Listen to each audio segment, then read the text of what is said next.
This is Tom Dillon, the Lifetime Liberal, and today is Friday, March 10th, 2017. Happy birthday, Miriam.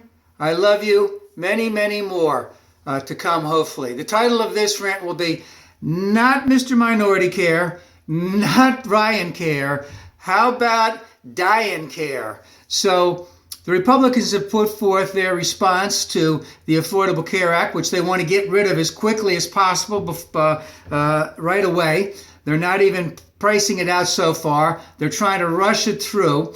So let's just look at the Democratic side and the other places. The American Nurses Association, 3.6 million nurses in the United States, against the Republican alternative to Obamacare, the American Cancer Society, the American Medical Association, AARP, and also a big one in terms of insurance companies themselves, the American Health Insurance Plans, which is basically the lobbying arm of the insurance companies, because part of the dirty little secret of ObamaCare is that the insurance companies get to make money.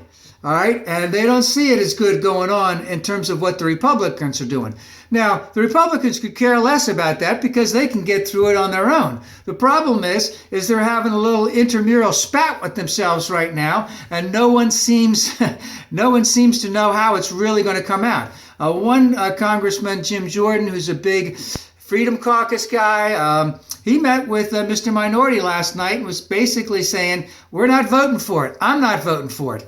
So this is what's sort of killing it right now.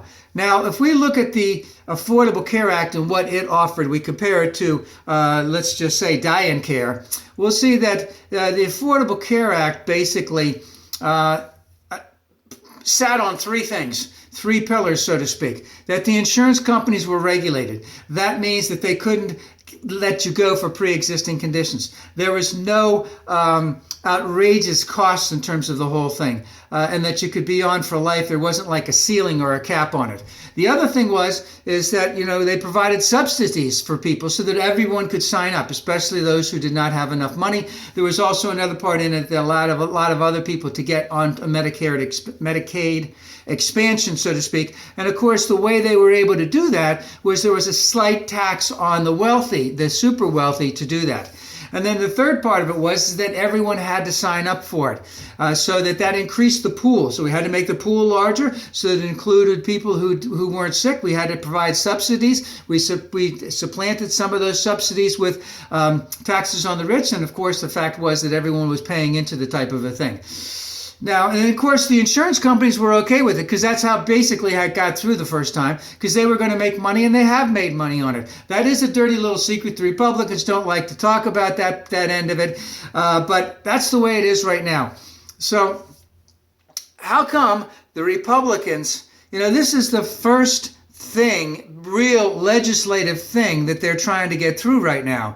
And they're having a dickens of a time trying to get the damn thing through. How could they be so stupid? And here's where I'm going to say Paul Ryan's stupid. He should have said, I'm not putting anything out until you, Mr. Minority, put out your bill. Because he would have known that this thing is a stinker. He would have known that the more conservative ends of the extreme conservative ends of the Republican Party would have said no to it anyway. But part of the thing is they thought they could get it through. They're wedded to an ideology that basically says we want the least amount of government as possible. Anything that the government does outside of blowing up other countries and through our military is not good. Anything that the government does is bad, and we want to get rid of most of it. And of course, again, the Affordable Care Act has proven that government can do things well. And of course, it's not perfect, but if there had been improvements every single year, which the Republicans didn't want at all, it would be much better. But that's sort of where we are right now. They hate government. They hate anything that works. And if anything in government works, they have to get rid of it even worse. And they have to come up with extreme hyperbole in reference to all of that. And one big part about all that is that if you're poor, you're not worthy. It's not the government's job to help you in any way, shape, or form. Needless to say, of the vast chasm that there is in terms of the difference between the rich and the poor. Now, in terms of this politically, how this is going to shape out is that, let's just say there's a number of red state governors who are currently invested in the Affordable Care Act because either they opted for it or they came in after it had started and they couldn't drop it, or they didn't want to drop it. They're invested in it. They don't want to see this thing go. You have red state senators.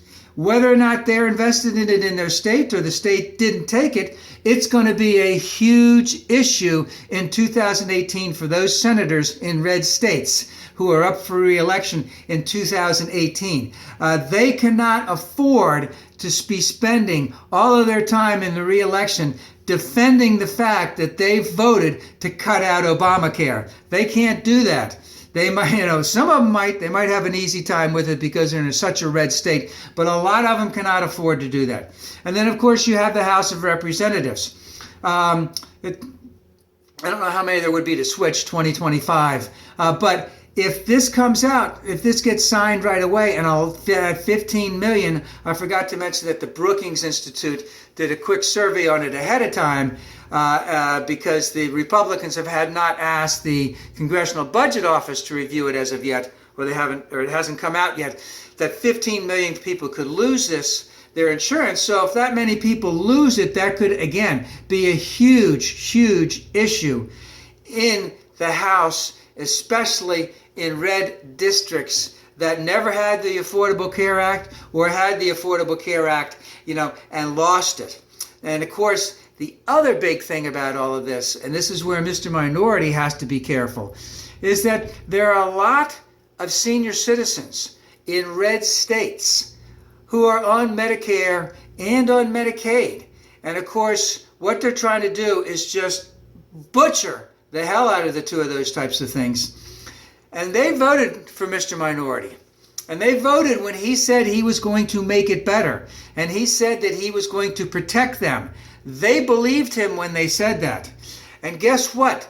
They're the people that are going to vote in the primaries. They are the people who will go against the House and Senate people who are up for re-election in 2018.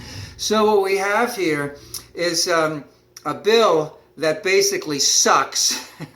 It can't hold water to the Affordable Care Act. Many, many people will lose their insurance coverage. The Republicans will tout it out as freedom to choose your own company. You can make the best determination. It's all gobbledygook. The Affordable Care Act works. It can be made better. It can easily be made better.